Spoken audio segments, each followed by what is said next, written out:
Assalamualaikum warahmatullahi wabarakatuh. Maligayang pagtatapos ng Ramadan sa ating mga kapatid na Muslim. Kasama ko kayong nagdiriwang sa Idil Fitir at sa mapayapang pagdaos ng isang buwang pag-aayuno at pagdadasal. Ang inyong dedikasyon at pananampalataya ay inspirasyon sa ating lahat. Ang pagtatapos ng Ramadan ay paalala sa atin na maging mapagkumbaba, mapagpatawad at palalimin pa ang ating pananampalataya.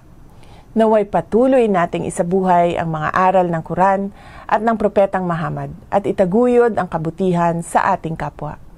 Sa kabila ng ating pagkakaiba, ang pagkakaisa, paggalang at pagmamahal sa ating bansa ay napakahalaga. Muli, binabati ko kayo ng isang matagumpay na pagtatapos ng Ramadan.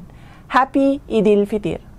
Ang lahat ng ating ginagawa ay para kay Allah, sa bayan at sa pamilyang Pilipino. Syukran!